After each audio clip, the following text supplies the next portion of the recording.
Okay, welcome back. So I know this is an anticipated session for many of you. We will be focusing on where climate and where environmentalism and the economy intersect. So we have a number of experts here for you. Our last speaker, Cesar Jung-Harada, will be joining us. He is just a little bit delayed, but he will be here in time to answer your questions. So I'll start with Mr. Lim. Lim Tuang Liang is the Chief Sustainability Officer at Singapore's Ministry of Sustainability and Environment. He focuses on sustainability partnerships with public sector agencies. Mr. Syed Mubarak is the Government Affairs Chair, and hold on because this is a bit of a mouthful, for the American Society of Heating, Refrigerating, and Air Conditioning Engineers. However, he has a 30-year career in sustainability and technology, specifically helping businesses with ESG frameworks. Then we have Aurel Moise, who is substituting Kanhu, who is on the agenda, I think, that you have printed out. He is the Senior Principal Research Scientist and Deputy Director of the Center for Climate Research in Singapore. He works on climate change projections and oversees the National Sea Level Program. And prior to that, he spent 15 years at the Australian Bureau of Meteorology. So he's published a number of works on climate extremes, climate teleconnections, and the like.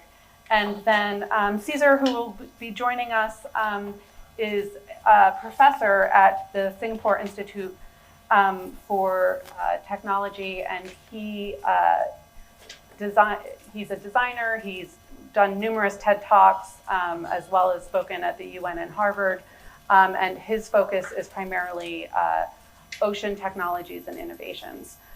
So if you noticed on our agenda today, we're ending the day with a field trip to Marina Barrage and their sustainability gallery. From all of these panelists, there may be some questions there that you'd like to ask about water and that kind of management. So we're very excited to have these four. They will speak, all four will speak, and then we will open it up to questions. Please, when you ask your questions, if you're directing it to a specific panelist, let us know. Please join me in welcoming them. Thank you. Thank you, Anne. I think that I'll allow me to start the panel. Hi, I'm Tuang Liang, Lim Tuang Liang. I'm the Singapore government's first government chief sustainability officer. Started work in this assignment since 1st of January this year. And I'm very excited and pleased to be here with you, sharing some perspectives, and maybe also having the opportunity to learn from all of you as well. Maybe I'll just start off with a brief explanation of what I do, but then I also have spent some time talking about the Singapore government's focus on sustainability, and then subsequently we'll just end there, and then we'll leave the floor open for panel discussions later. The government chief sustainability officer, who I am, is responsible for really three main segments of our sustainability strategy. The first is in terms of coordinating the public sector efforts in driving a much more sustainable island. And we do this through the Singapore Green Plan, which was developed with 5 ministries: Ministry of Sustainability and Environment, Ministry of Transport, Ministry of Trade and Industry, the Ministry of National Development, as well as the Ministry of Education. In that, we had developed a plan which was announced 2 years ago, in which there were 5 main pillars, which helped us to coordinate many of the actions that we need to take as a whole of government to affect many different aspects of Singapore society. These 5 main pillars, and I'll go through them one by one. The first is the city in nature, in which we endeavor to be able to provide greater access to greenery and biodiversity for Singapore citizens. This we do through increasing the number of trees that we're planting, increasing or actually shortening the access to green spaces for our citizens, and really also to be able to improve the biodiversity habitats for many of the various flora and fauna in Singapore. The next pillar is on the energy reset, which is essentially how we will try to green our grid. And we green this through four main strategies or four switches. The first is to continue to use and harness natural gas as our fossil fuel, as a low carbon fossil fuel, but to be able to then also implement technologies from carbon capture perspective as part of the transition strategy. The second switch is in terms of using solar energy in Singapore. Even though it seems very sunny in Singapore, however, it's also limited in terms of space, in terms of irradiance. You see clouds, you see cloud cover, rain, and so on and so forth. And it's been estimated that about 10% of our energy needs could be generated through solar power. The rest are renewables. Unfortunately, being where we are today, we don't have very strong winds, we don't have very, very strong currents. We're not able to harness those. Although we are also putting in efforts to look at alternative forms of energy as well, which I'll come to as a fourth switch. The third switch then is one in which we are trying to import renewable energies from our region, connecting within ASEAN, and subsequently also connecting with other partners outside ASEAN in terms of opportunities in which they have from renewable energy sources to be able to then import either green electrons or green molecules onto our island. And then last but not least, the fourth switch is really about advanced technologies that we continue to look at and monitor and really prepare ourselves in the energy transition. This comes in the form of new energy sources, such as from hydrogen, ammonia, methanol, even geothermal. And I think that sometime last week, I think some of scientists completed an initial study in assessing the geothermal potential in Singapore to be able to deal or be able to leverage on new technologies, advanced geothermal technologies that can hold some initial and interesting promise as a source of renewable energy for Singapore. So that is the second pillar. The third pillar is really about sustainable living, in which our environment agencies, our water agencies work very closely with Singapore citizens to look at how we transform the lifestyles of our citizens and even the practices of industries to be a lot more efficient in terms of the way that they manage water, they minimize waste, and even in transportation, they to be able to provide the public transport infrastructure to allow all our citizens to be able to primarily take public transport to their work and their everyday lives, rather than use much more carbon-intensive alternatives in terms of transportation and mobility. The next pillar we have really is about resilient future. And resilient future is where we are looking at how we are adapting and preparing the country in terms of dealing with the challenges of climate change.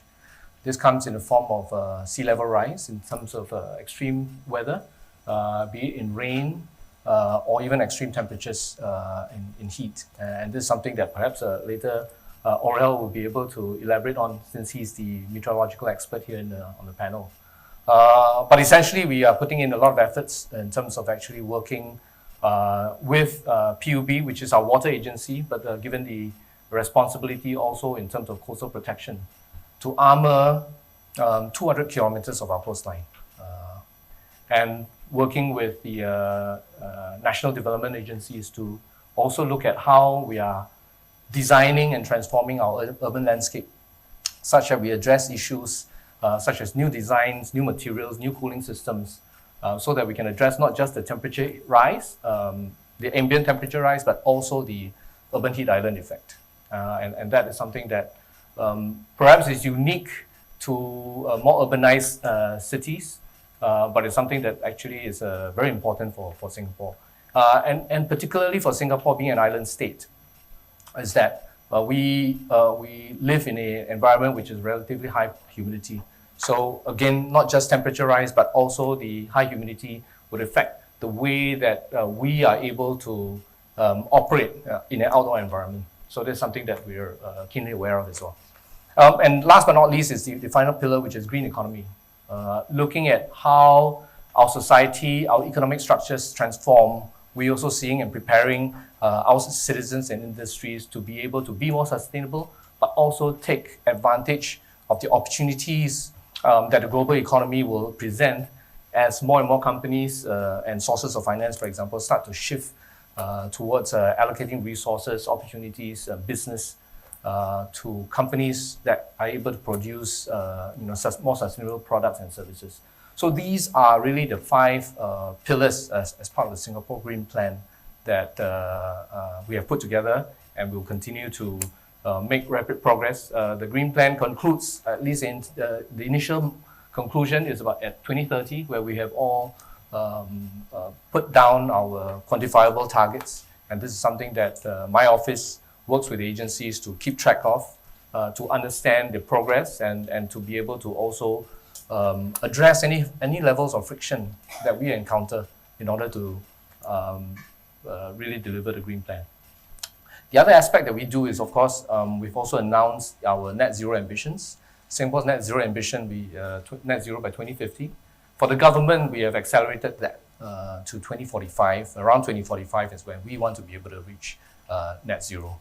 And in doing so, through this acceleration, we move agencies a lot faster than the rest of the island, and with the intent to really understand where are the challenges in terms of shifting energy sources, changing practices, and so on and so forth. And with that, if these challenges also encounter friction, and sometimes these can take the form of regulations that will optimize or design for a different world, that we would then be able to then understand these, work with agencies to be able to resolve and really remove these levels of friction. And in doing so, pave the way for the rest of Singapore society to adopt a much more sustainable lifestyle. So that is really essentially what we do, coordinating with the government. Of course, I can speak a little bit more about what we do with the community, but I'll leave it to the panel discussion as well.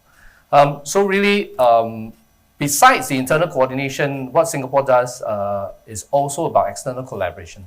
And through that, we really look at 3 big pieces of convening, of really connecting, and also collaborating. In convening, we bring together, we organize many different forums, discussions, such as the Singapore International Water Week, the World City Summit. We have corporate partners such as Temasek that organize Ecosperity Week, in which we really bring many thought leaders into Singapore to convene these discussions where we're able to share perspectives, ideas, learn the lessons in terms of policy implementation with each other, and in doing so, really help to engender a much more globalized conversation as part of the sustainability agenda. The other thing that we do in terms of connection is obviously these ideas need to land, and earlier I mentioned about connecting even for us in terms of the grid. We work very closely to look at, to operationalize the vision of the ASEAN grid, in which the ASEAN grids are connected so that we are able to share resources to be able to trade renewable electricity, and in doing so allow us to leverage on the strengths of different countries and overcome the weaknesses of others to be able to then provide a means in which electricity then can be much more greener. And of course, finally, in terms of collaboration, we work very closely country to country, for example, bilateral collaboration with countries such as Ghana. We've worked with Ghana to look at carbon credits and to be able to recognize the carbon credits in accordance with Article 6 of the Paris Agreement. And in doing so, allow companies to then trade or purchase carbon credits that are of high quality. With businesses, of course, we also collaborate. For example, the Global Center for Maritime Decarbonization is something that the MPA, or the Maritime Port Authority, together with 6 industry partners, have come together putting in money, resources, expertise to really generate ideas and develop technologies, try and test out some of the technologies that will help the maritime sector decarbonize in terms of new fuels, new ship designs, and so on and so forth. And we do so because we are a maritime nation, small island, but really deeply connected to the rest of the world. The maritime sector is an important part of our economy, and where we can, we work with businesses to be able to then collaborate towards a greener outcome. So I think that I spoke about coordination and collaboration. I think that the last point I'd like to raise is really about context. The context of Asia and Asia's journey in sustainability is a very important one. All of our countries are differentiated in terms of geography, in terms of capabilities, economies, and peoples and culture. And I think that these differentiated paths require us to have a deep understanding of mutual challenges, so that then we can come to a good consensus, a good way to be able to look at opportunities for collaboration. And really, all of you in this room represent that context. You come from all different walks, different parts of Asia, and it really, really is very encouraging that all of you are here today. And I look forward to the sharing with you, and also to learn and hear from some of the perspectives that you have as well. That's all I have. Thank you very much.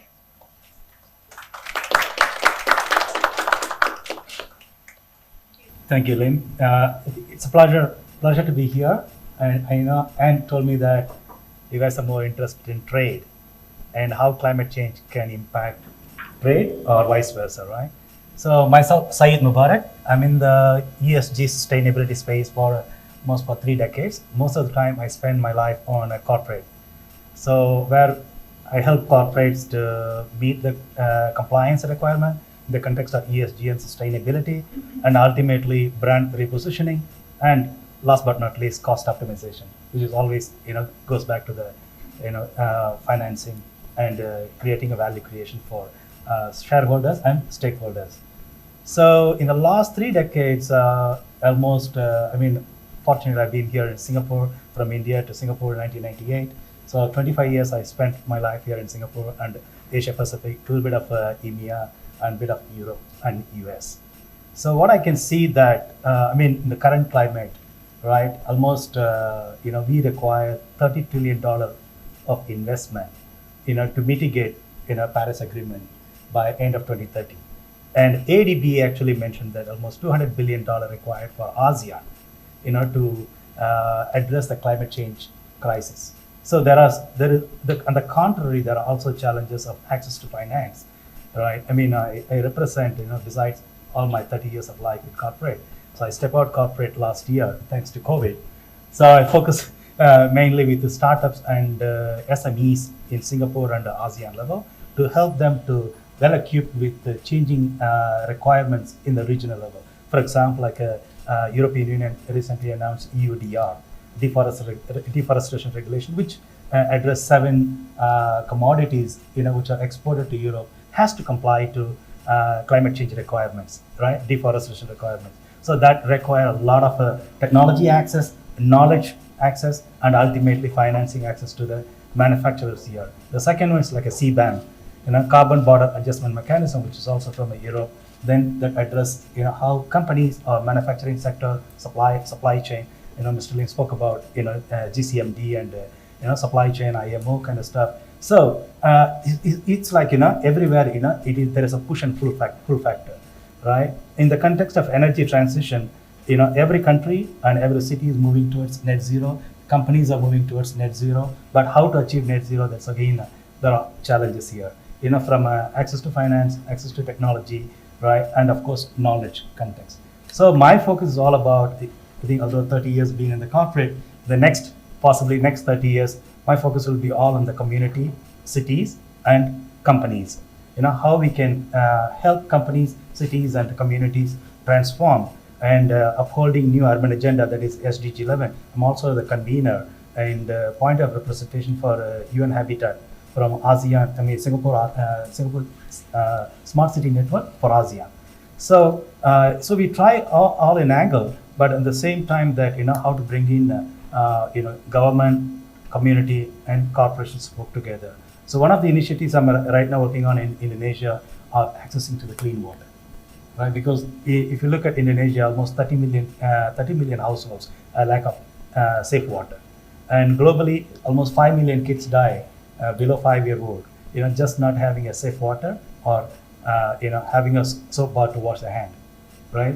So how to give this kind of access to the people who are in need, underprivileged? Because that's the exact concept of climate change, which is affecting the vulnerable people around the region, and particularly in ASEAN.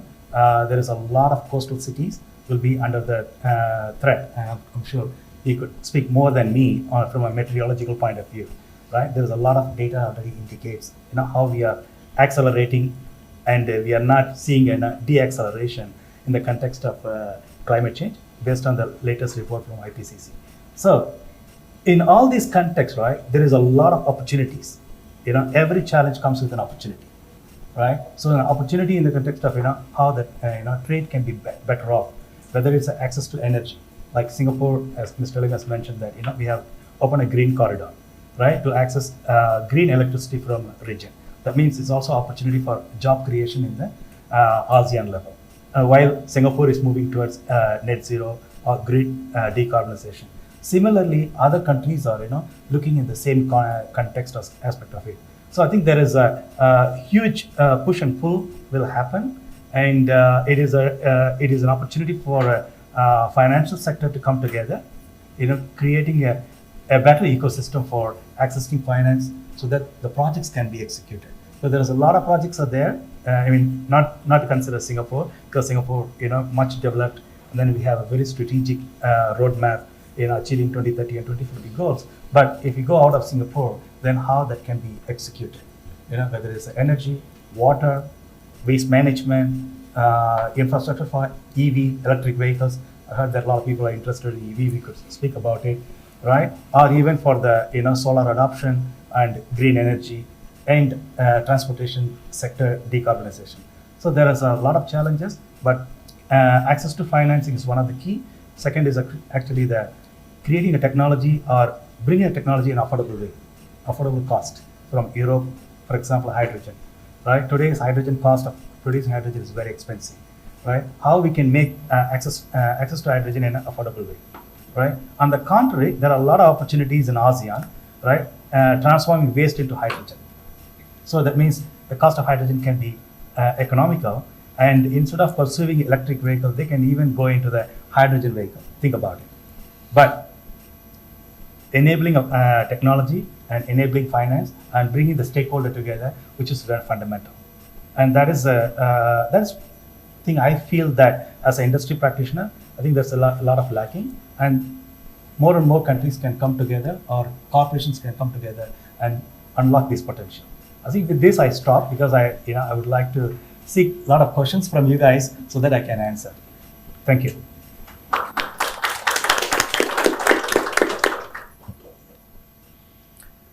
Okay, so my turn now. So welcome everybody. I'm really glad to be here, and I probably won't. Sorry.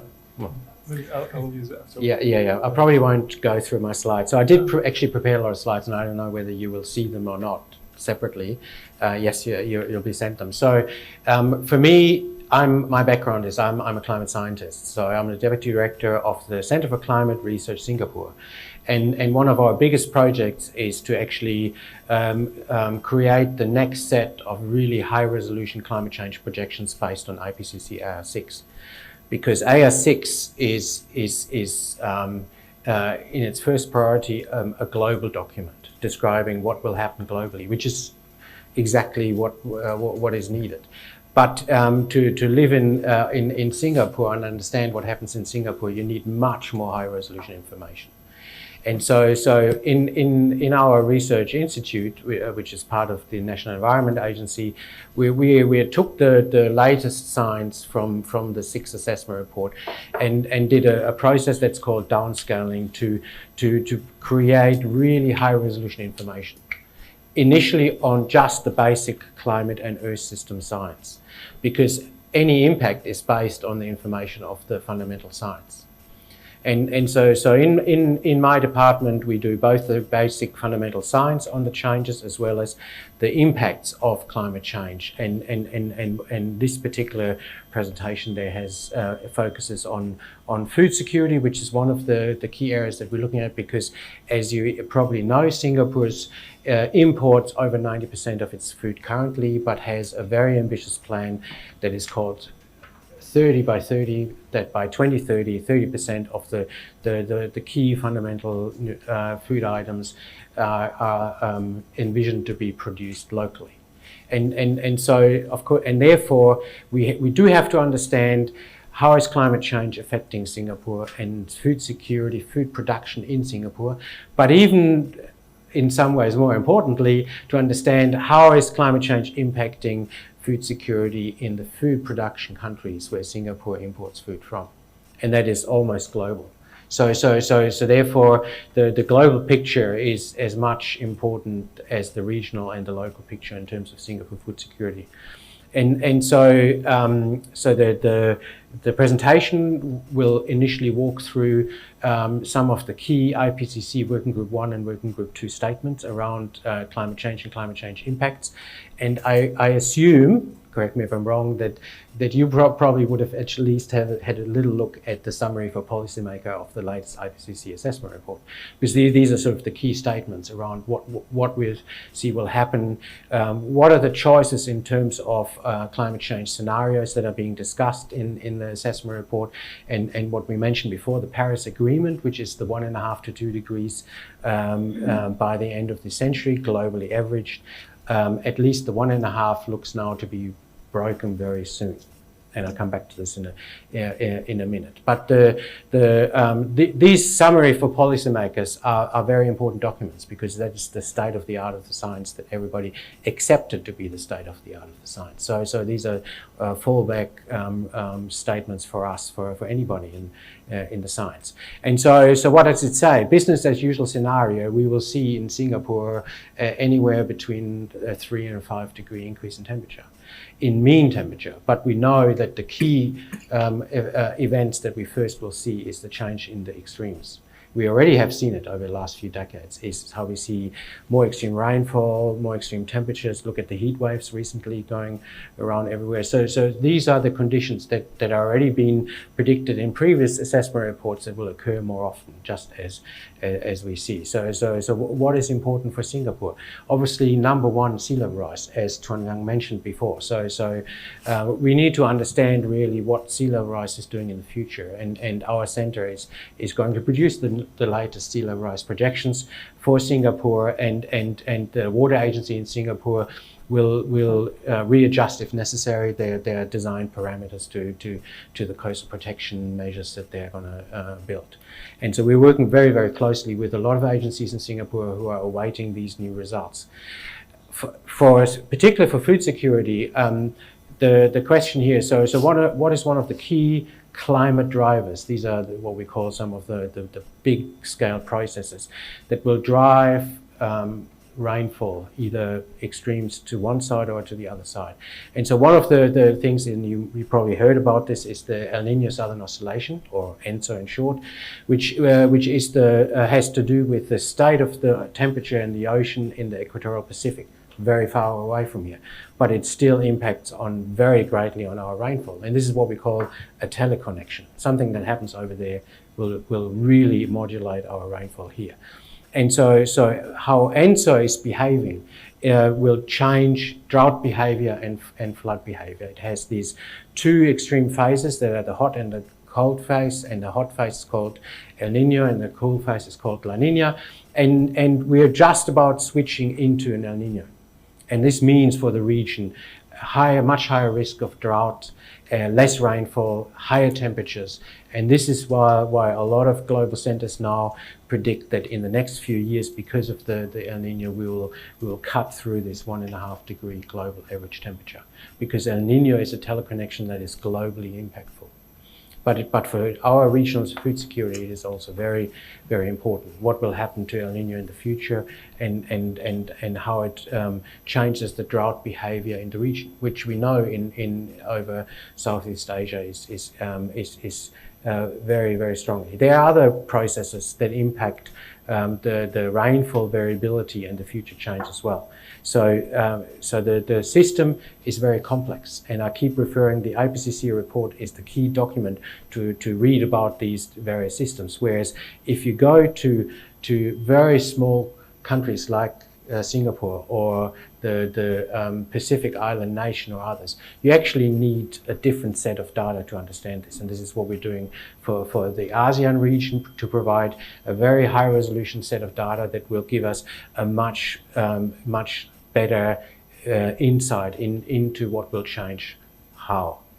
Because for food security in Singapore, we need to understand how the rice production areas in Thailand or Vietnam or elsewhere impacted by future climate change, because Singapore is getting 95% of their rice from those two countries. So we are working in this at the moment, and we're going to keep supporting government agendas in food security in terms of the key staple products that the Singapore Food Agency needs to understand about food security and where this is going.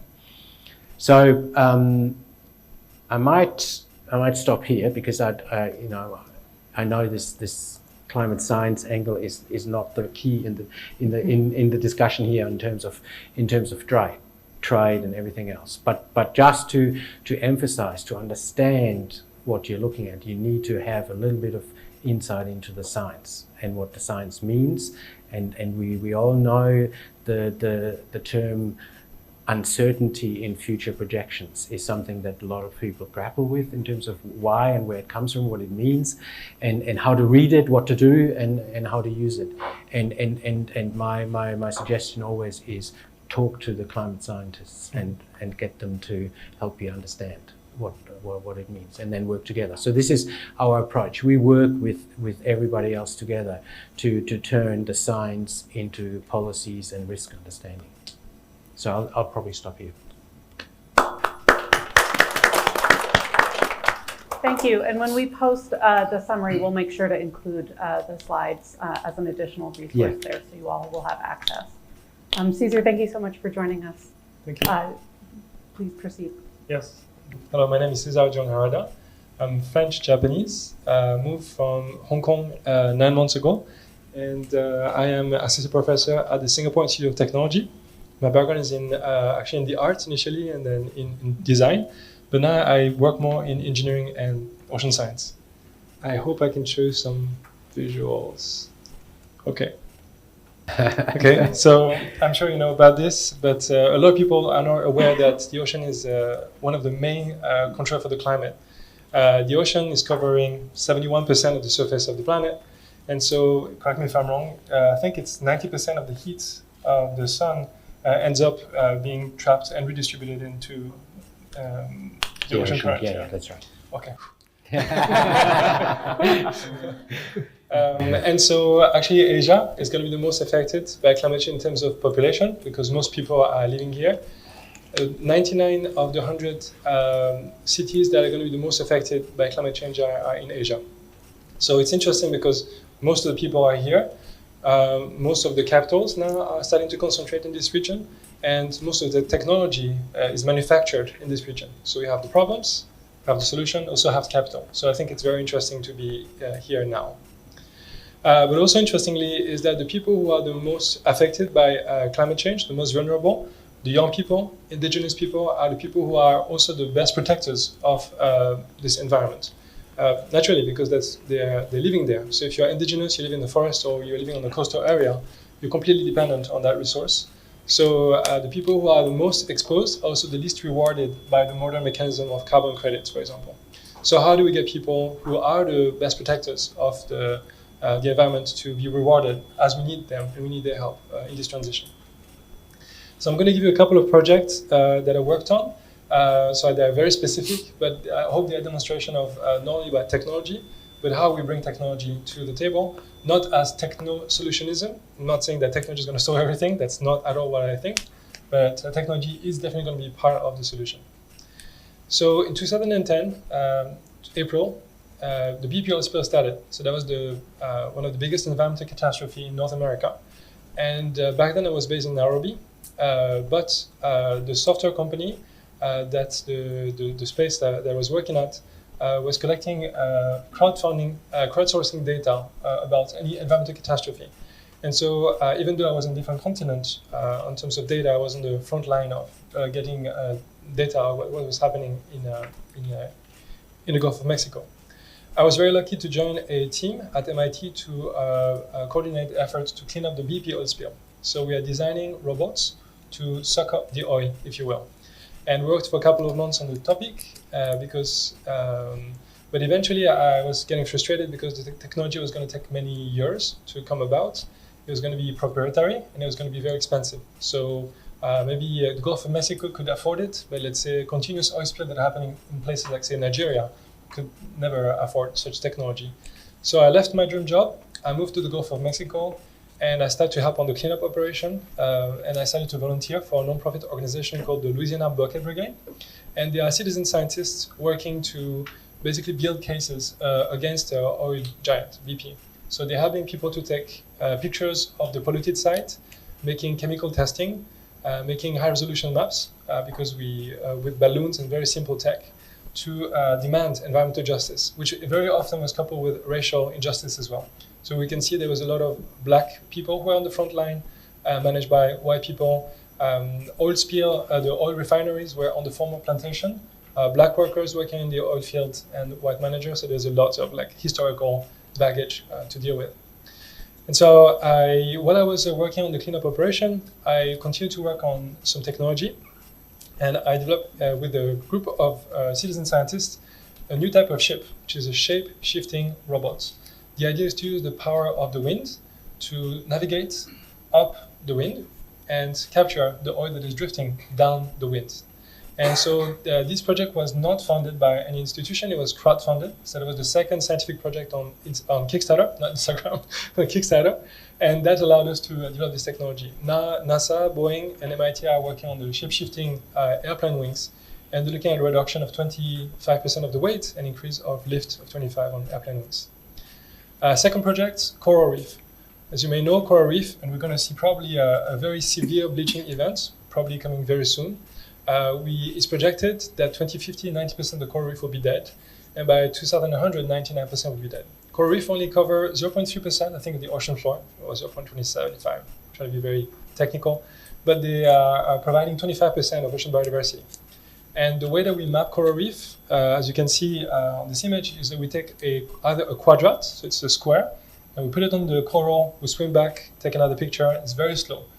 By the time we have measured all the coral reef, they'll all be dead, basically. The time we have to measure coral reef is shrinking very, very fast.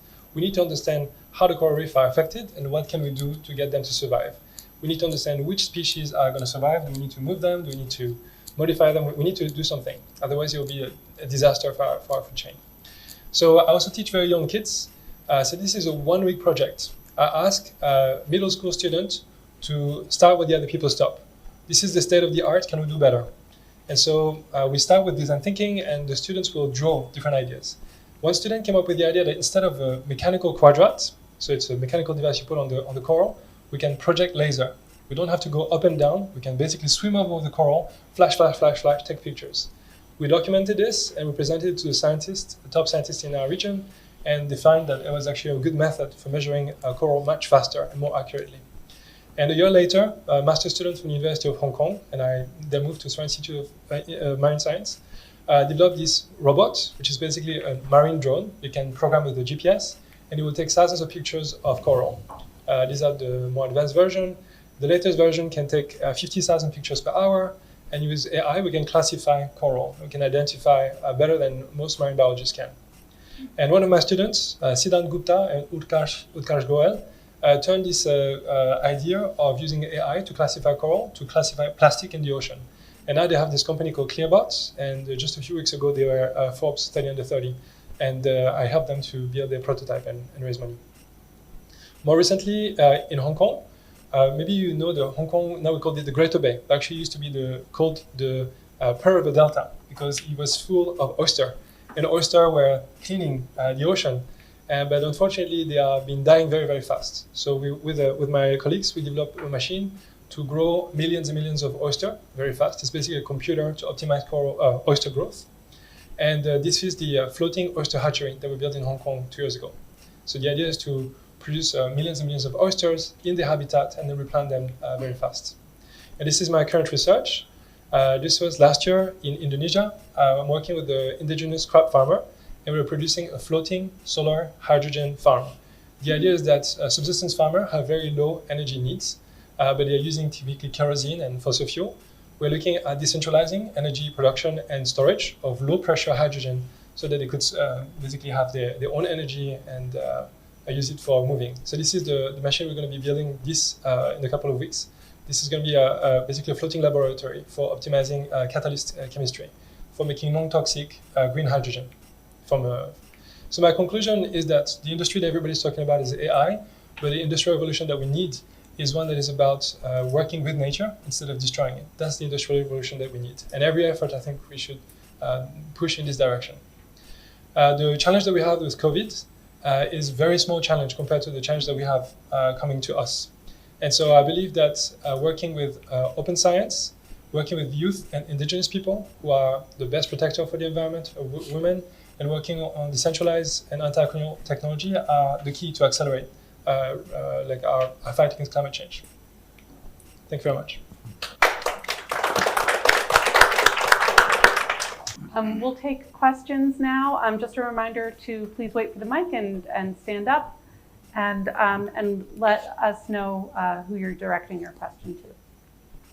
In terms of climate extremes today, and taking the example of Singapore, which imports heavily when it comes to food. So what happens when, even along with climate extremes, the trade protectionist policies are also increasing? It's like last year we saw Indonesia, Malaysia banning the palm oil exports, and then India banning wheat, and even last week India banned the export of rice.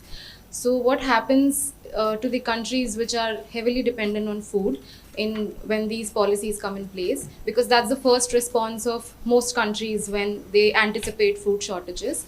And also how it negatively impacts the exporting countries in terms of their trade position, and what can be the way forward in this?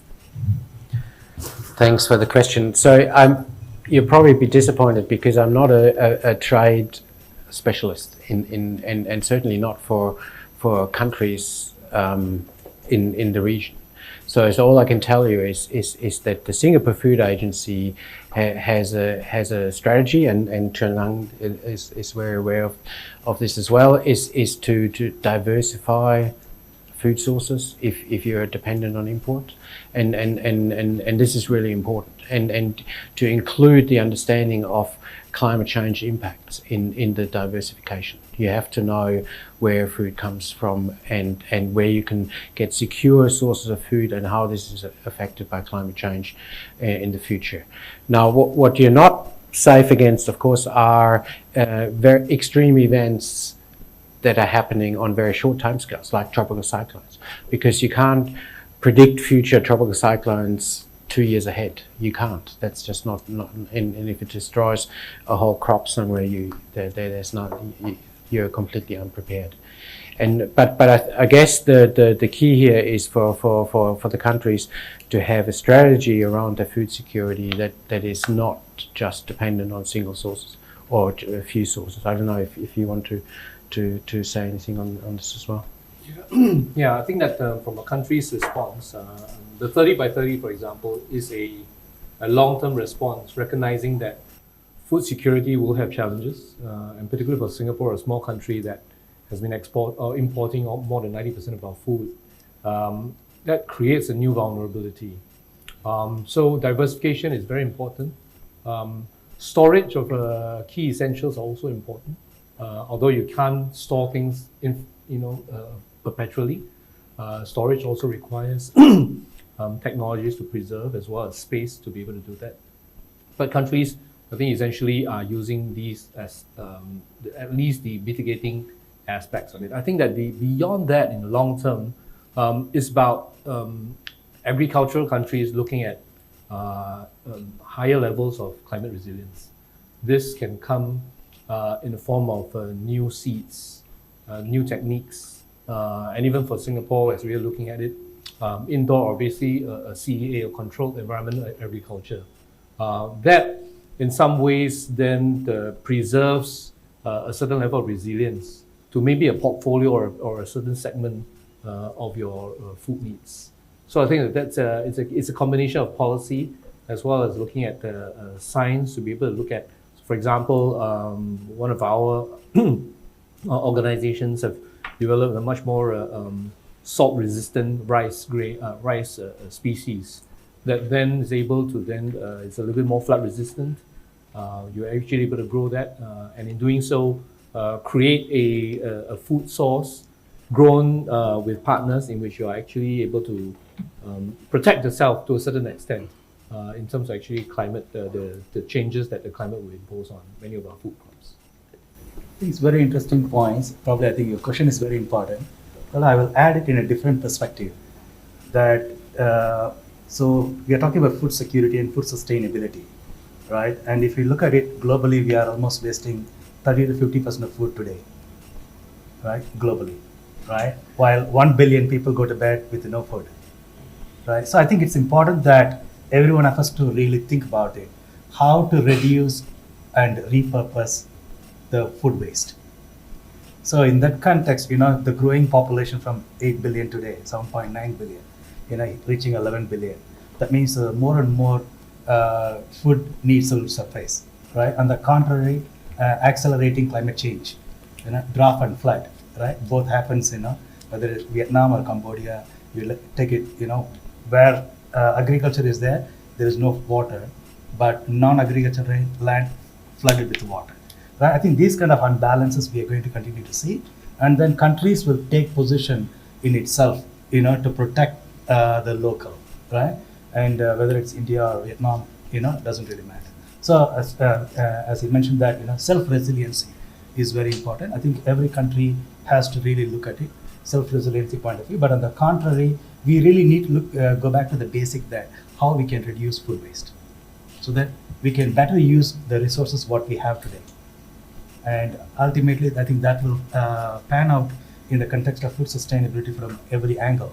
Then I think we could have a better, better environment, better food for everyone, and better quality of life. Microphone. Oh, sorry. I think the elephant in the room is meat consumption. So much of the meat is mobilizing so much land and so much resource and creating so much pollution. That's an obvious reason. Like,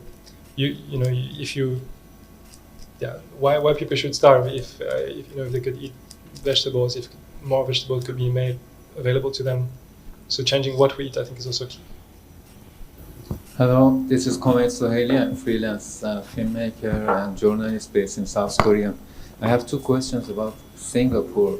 You briefly mentioned about rising sea level, and I wonder how serious it threats Singapore considering its location, and also what practical plans you have in mind to protect Singapore. The second question is, we know that lots of lands here it's called reclaimed lands.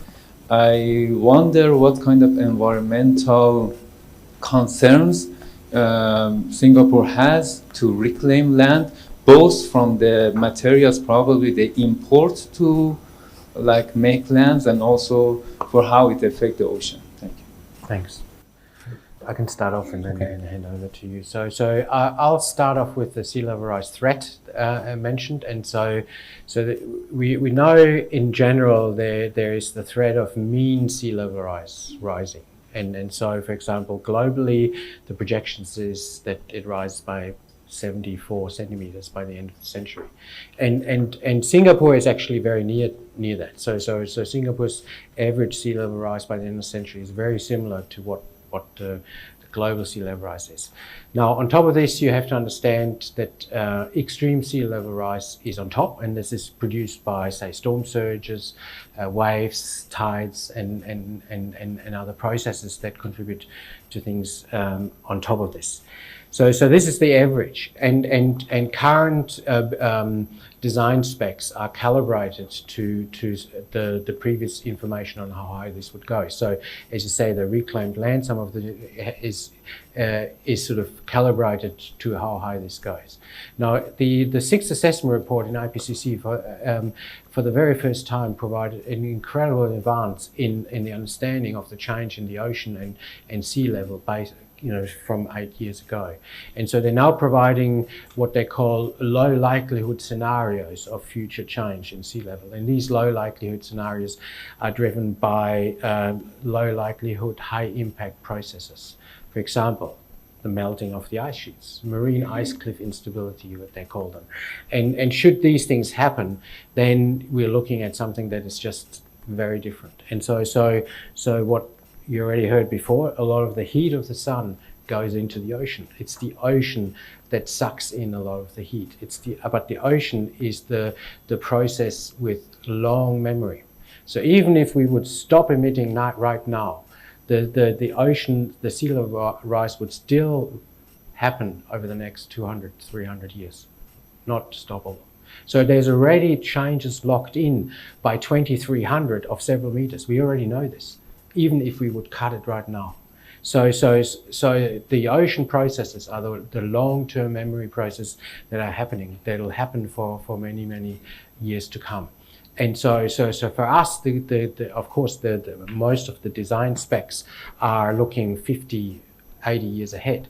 But we already know where some of this will go in 2300. If you add the low likelihood to this is something we couldn't possibly, fathom what this means. Singapore is an island that is low-lying.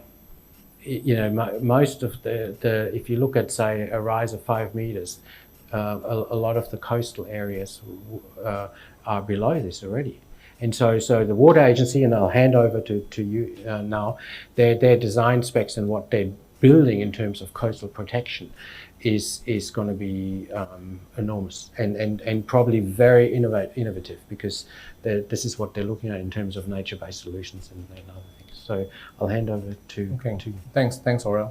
And like Aurel says, actually, from a policy perspective, we depend a lot in terms of the science and how the scientists are actually informing us. So in terms of sea level today, we're looking at projecting by 2100 a 1 meter rise in terms of actually the basic sea level. But with rising tide, king tides and storm surges, that will go up to 4 to 5 meters. So then that provides a planning norm in which we begin to think about our armoring strategies. We are currently going into the initial process of designing our first seawall to the most low-lying area, which is now towards the southeastern coast of Singapore. Likely that based on the project timelines, we'll begin construction in about 2030 and will be completed by 2037. But this is just one of many. Essentially, there'll be about eight separate studies on different parts of the coastline to be able to then, as I said, address the 200 kilometer coastline that we have.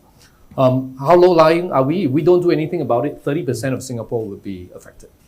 All right, and we don't have the option of retreat, which many communities may be able to do over several decades as the sea level starts to rise.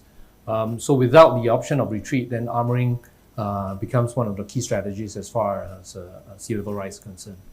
Apart from sea level rise, we also see, of course, extreme weather. Then you see rains, floods. If you're familiar with Singapore, for example, if you go to all our MRT stations, you always walk up before you go down. And that's essentially a flood barrier to ensure that the MRT entrances will always stay above whatever anticipated water levels that could be in event of a particular flood. Likewise, these planning norms are instituted across all our new developments in terms of not just the building infrastructure, but also even in actually leveling up or increasing the level of the whole land itself to avoid basically scenarios or situations of floods in Singapore when we face potentially increasing numbers of torrential rains. So I think that's the planning process, if you like, in which we work with the scientists very clearly. Why that is so is actually because it is expensive. It is expensive to bring land up. It is expensive to be able to construct additional features, right, to be able to protect against flood that may or may not happen, or at least it may not happen in, say, previously it was one in 10,000 years, now it's one in 1,000 years, and sometimes we're getting two or three of such events now within a decade. And I think that times are changing. And to that point, in terms of looking at technology, even for reclamation, we are trying out polders, basically on our Pulau Tekong polders, in which you actually do not have to reclaim land all the way to the sea level, that you're actually providing that barrier and provide active pumping of water out, so that then you actually minimize the amount of reclamation material that you are required. That is something, it's a Dutch technology, it's something that we're in the process of actually trying out, so that then we are looking at various ways and means in which we can actually reclaim land as effectively as possible. And to your point, in terms of actually environmental concerns, in terms of sources of or how we reclaim, first in terms of actually the actual reclamation site, all of sites are closely monitored.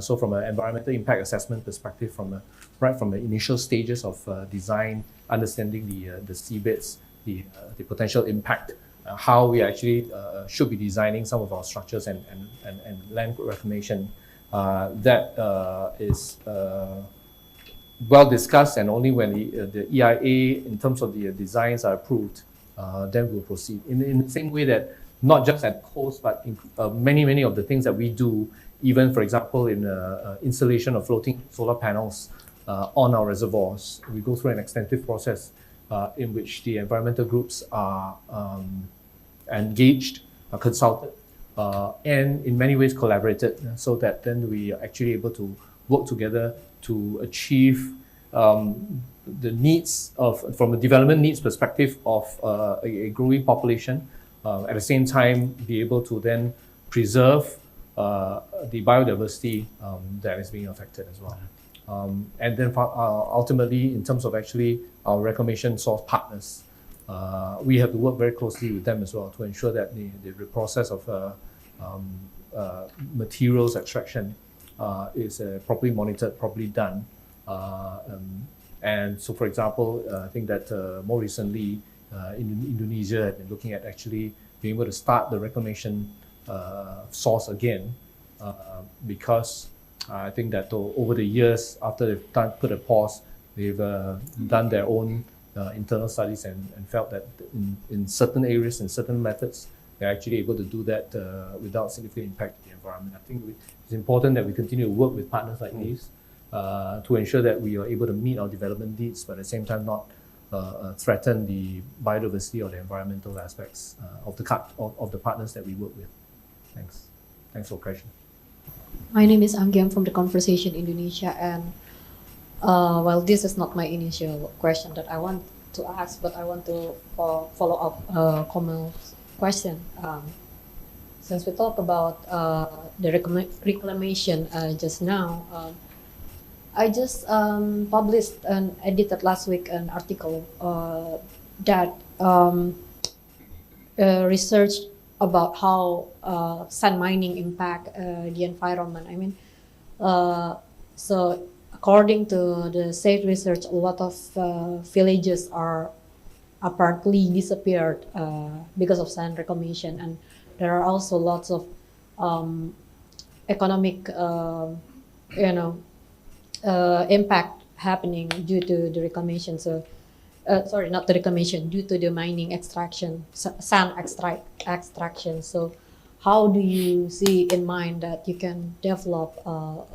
Because Indonesia just opened sand export again after like 20 years, right? So, how do you see in mind a partnership with Indonesia will be formulated given the current situation that happened?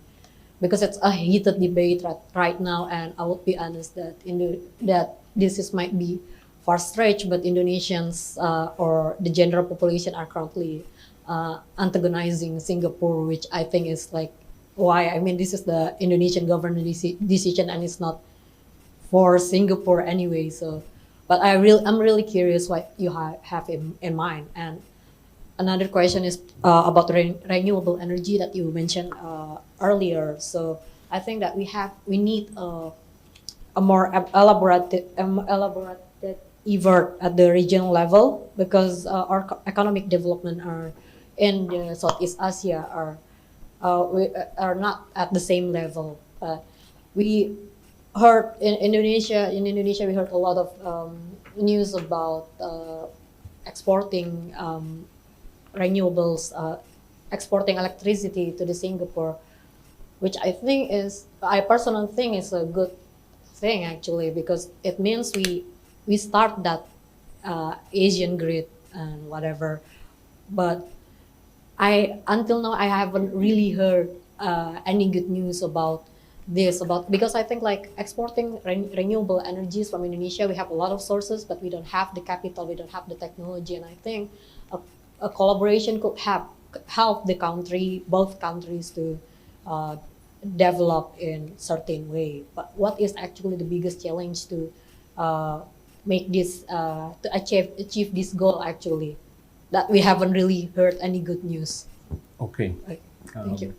Okay, thank you for your question. I'm not sure, I don't have the news from Indonesia, so I'm not sure what is the good news or the bad news. I think that to your point, it's important that while we look at sand mining, right, that the government in charge works with the local community, and of course, like I say, with even with research partners, to be able to fully understand the ways and means in which you're actually able to do it.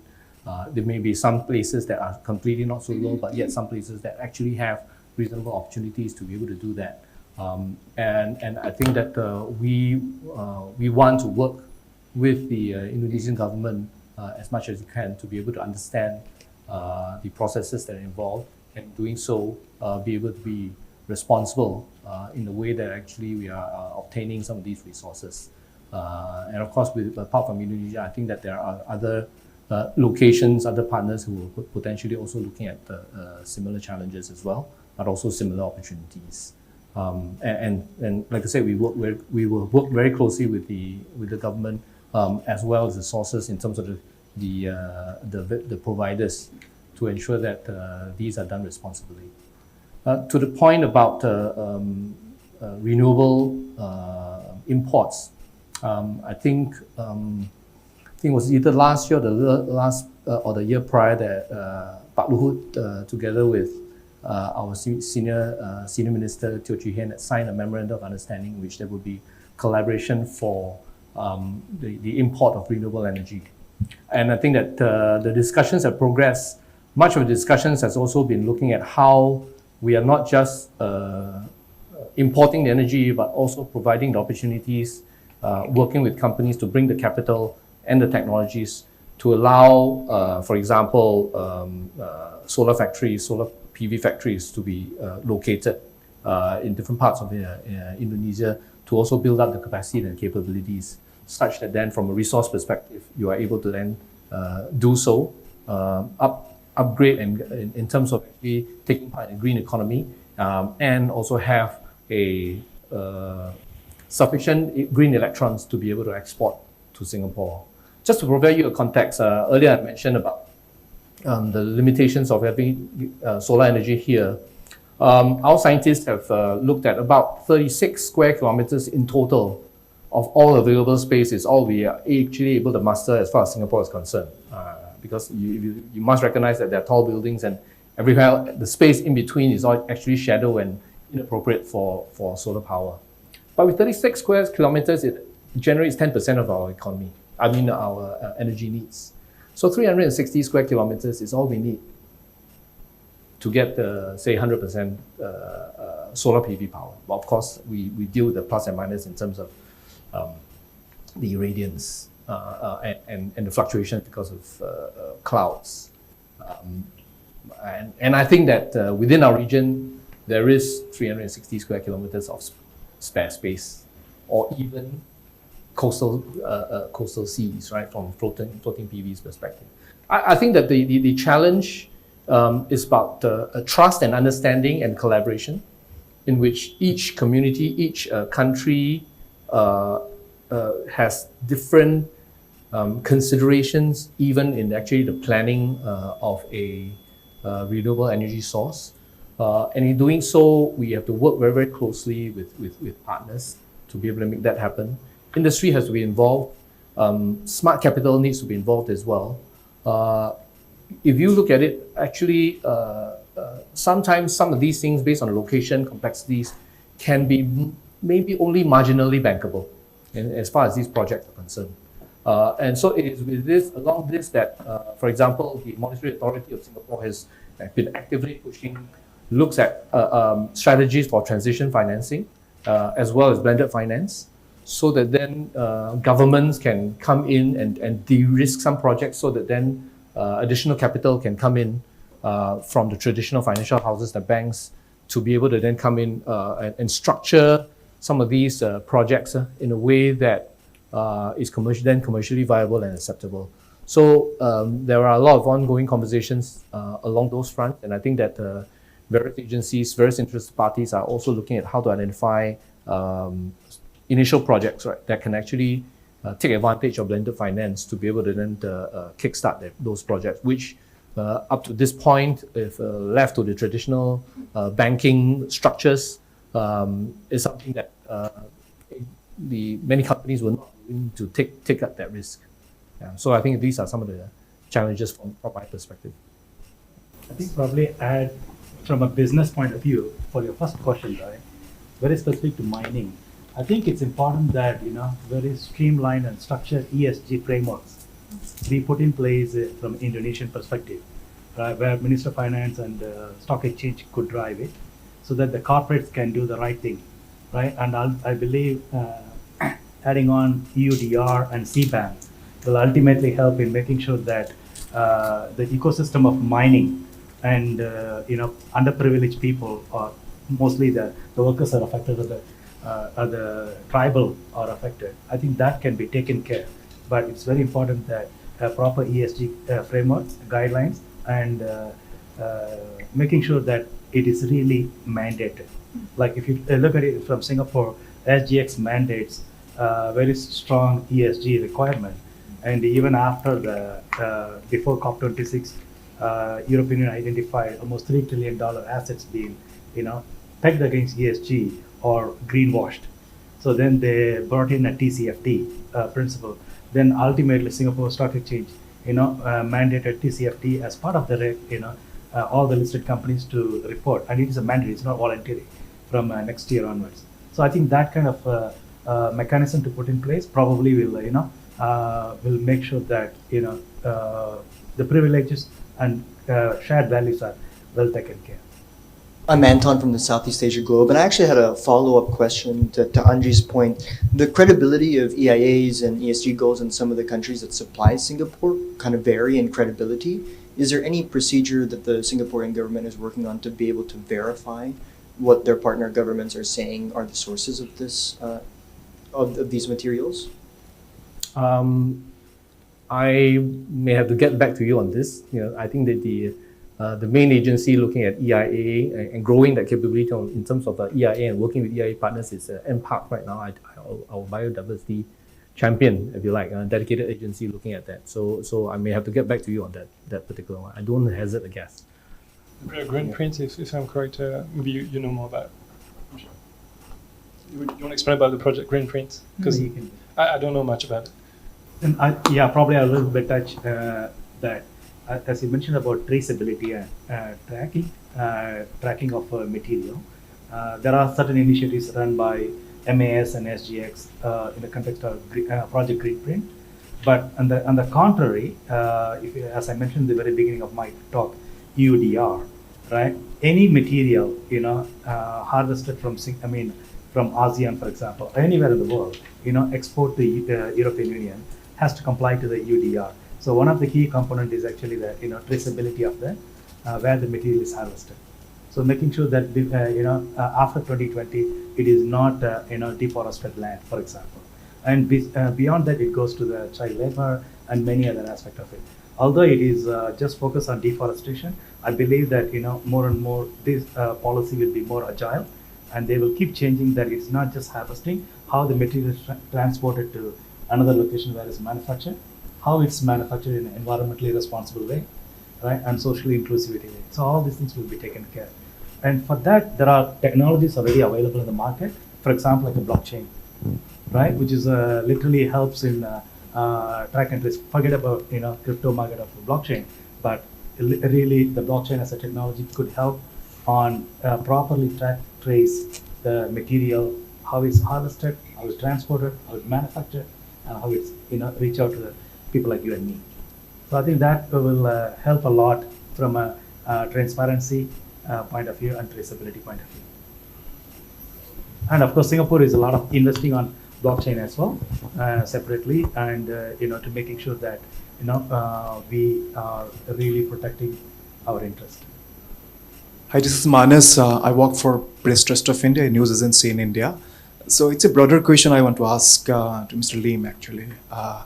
So how do you see the overall issue of climate justice, particularly, I mean, the world is facing the challenge of climate finance, and as G20 president, India has been trying to build some consensus on climate finance, because I think availability of resources is not the issue. I mean, I think according to estimates, the private sector has around USD 350 trillion available now.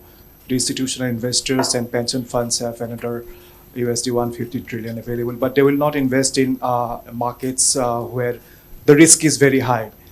So how do you see how to deal with the challenge of climate finance? Thank you. Yeah.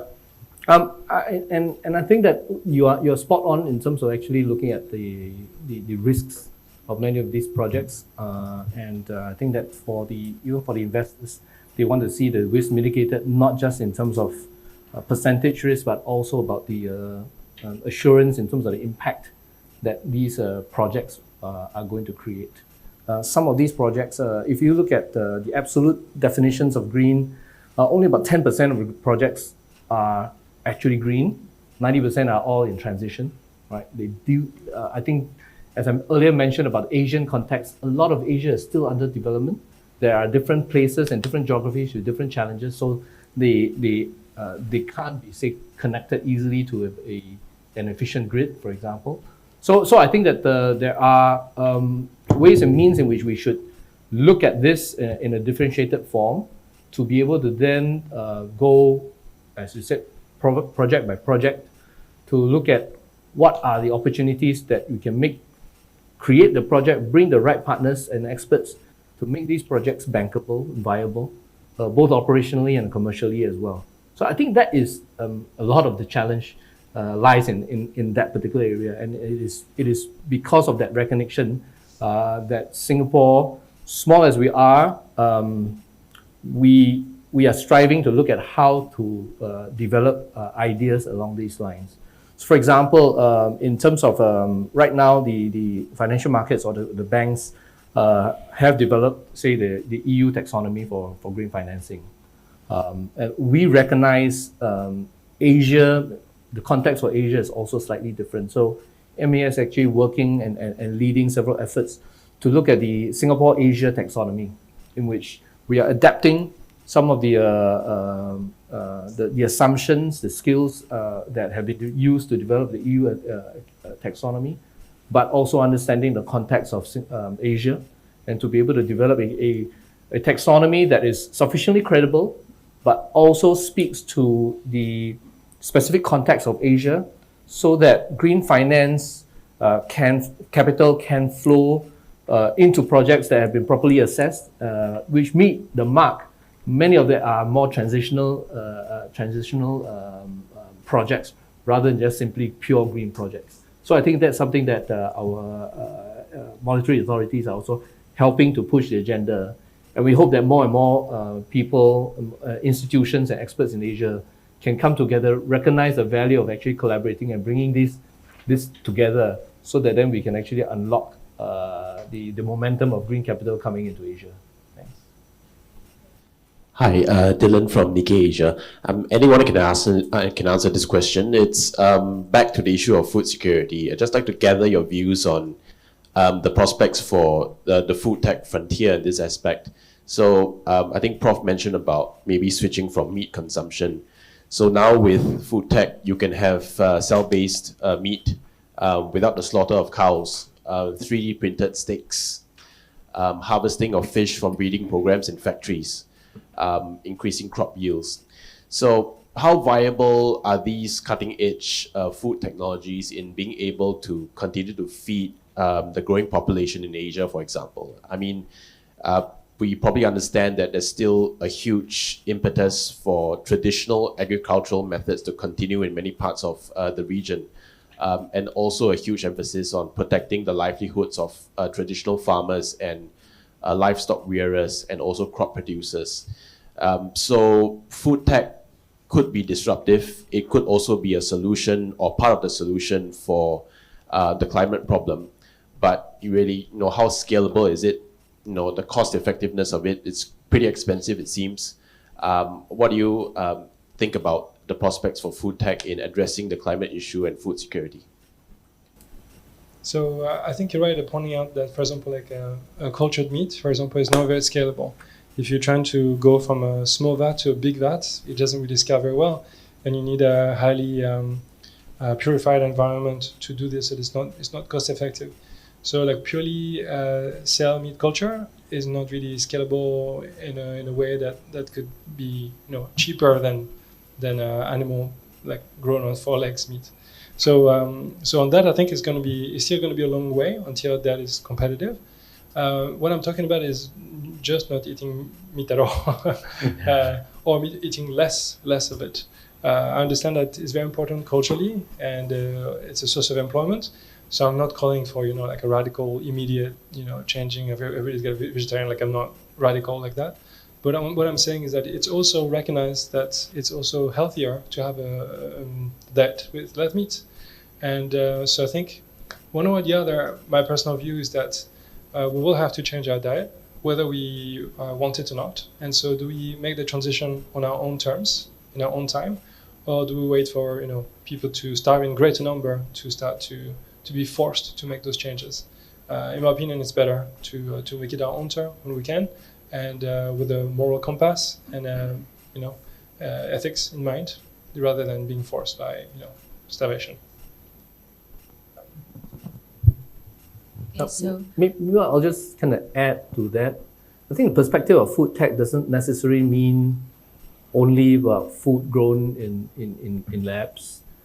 I think that to your point, actually within Asia, there's a lot of open agriculture.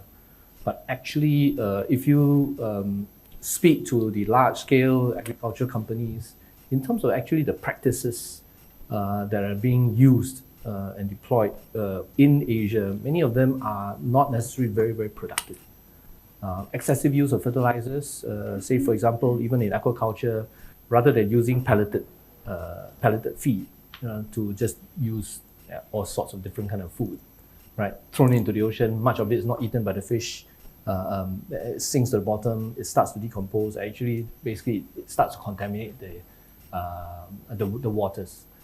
Or to the next level, rather than just vertical farms, there are also greenhouses to be able to then control and better control the environment in which the food is grown.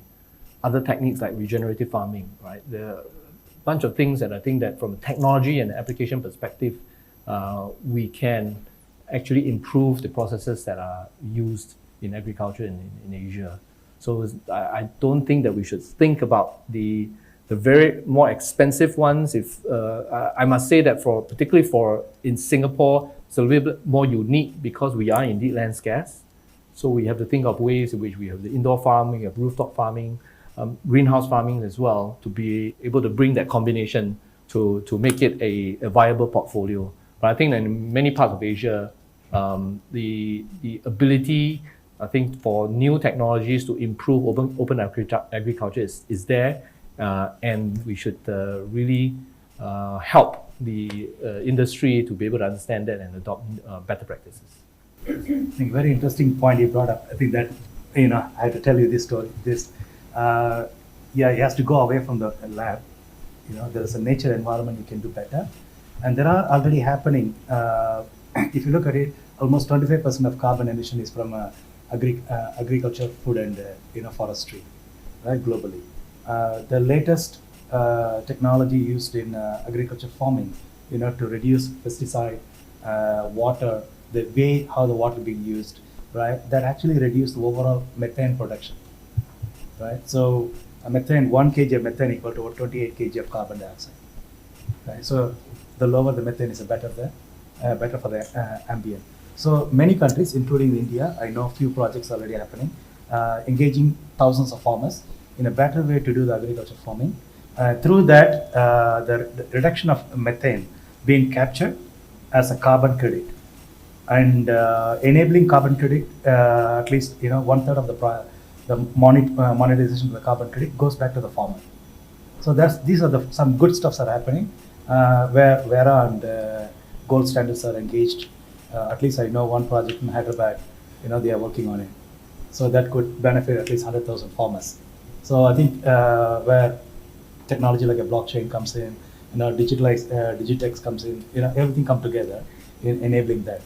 So hopefully such cases can be scaled up and grown into every section of the cities and countries. I think that will solve the food problem. And while we continue to be more responsible. Okay. So I'm Jamil. I'm from Vietnam, covering Vietnam market for Singapore's the Business Times. So this question is for Mr. Jung-Harada. I saw that you share a lot of interesting technology projects related to tackle environmental problem. So my question is, so actually when I talk with agricultural tech startup, and they say that the main problem that they face it's really hard to change the long-standing practice of farmers, just like what the panelists have just said. So do you face that kind of challenge when you work with indigenous people in some of your projects? And what are your solutions? The second question is that since you say that it's important to work closely with indigenous people to implement those projects, is possible to scale this kind of effective technology, solutions, not only within that country, but also to in other countries like in ASEAN that facing the same challenge. Like, is it possible to scale up quickly those kind of solutions, or it still take a lot of time? Yeah, so that's my question. Thank you very much. So I think you're perfectly right. When you're working with the indigenous population that may not be very connected to the internet, for example, where sometimes they are, but sometimes it's also a matter of culture, and they don't necessarily want to change it. It's part of their lifestyle, their habits, and I think you can tip the balance. For example, like, let's say if they see that the fishery stock are falling down, and they would tell me, well, I don't need to measure fish in the scientific way. I can just put my head underwater and I can see if the fish is here. But then if you help them to go through the data and explain them about the projection and modeling, and they can see that, okay, in the future, your child will not have water, will have no fish, for example, if you continue to fish in this way, then they will start to think in a different way. So I think if you have the time dimension and you have the family dimension, and if you tell them that if they want to keep the tradition alive, they actually have to, for example, reduce or change their stock. It becomes difficult when, for example, certain fisheries, they are in a race against time. They would say, if I don't fish, well, the other boats are going to come anyway, and they're going to kill the fish anyway. So that's when it becomes difficult, because it becomes then geopolitical. And so then the conversation is almost impossible, right? Because then it's a zero-sum game. Somebody's going to take it, might as well be me. So right now, I would say that's the difficulty. You feel that the walls are closing in, and everybody's just taking as much as they can until it's too late. So I wish I knew the answer how to change the logic. I don't. In terms of replication, I have some hopes that we can propose a business model that is focused on bringing riches, revenue, to the user. If we decentralize energy production, if we make this technology really open source, then hopefully we can see the emergence of smaller industry that have in the interest not to destroy their own environment because they're going to stay in the same environment. So I think by changing the economic model and changing the incentive cycle, I think we can get there. But again, it's got to be within the picture of like a broader trend. For example, like if you're in an area where oysters are dying because of climate change, how are you going to be making long-term plans for improving the stock of oysters in your area? So yeah, having mobility, I think, is going to be increasingly important for a lot of those cultures. I could see like mobile farms. In the ocean, it's a bit different than on land. On land, you cannot really move. On the ocean, we can move. And naturally, animals are already doing those migrations. So I think people will have to move. They will migrate with the algae that they're growing. They will going to migrate with the fish that they're growing. So that's what I'm expecting. I see a very different infrastructure in the future. I think based on my experience, working on the ground, I think it's important that we don't tell what needs to be done, but we empower them how to do it. Then things are changed, and they are part of the problem solving. Otherwise, it doesn't work. So stakeholder engagement is very, very important, from a grassroots level all the way to the government level. Just a small connection to what I earlier mentioned. Singapore International Agriculture Week, one of the things that we convened, and that's where I met a Vietnamese technologist who has deployed, his design in terms of actually prawn farms, right? In which his model, he is JV with the local farmers, in which he is actually able to share the profits. But at the same time, he's got a system that is incredible. He's able to, from his phone, monitor all various farms. They're able to submit the water quality readings. His AI is able to assess and make decisions and recommendations on the kind of things that they needed to do.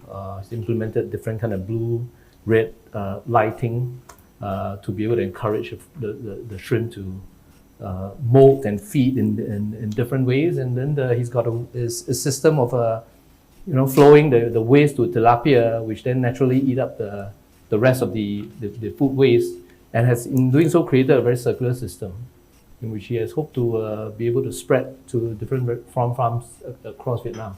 So I think that the technologies are exciting. The ability for us to bring that message out for journalists to be able to also cover these and spread the word is that we're optimistic, but we need to get the word out there faster. Thank you. And I know that there's a few more questions, but I'm hoping that you all can follow up by email or come up now and share your cards. I do want to be respectful of your lunch break. So thank you all for joining us. This was a wonderful presentation. Thank you. Thank you.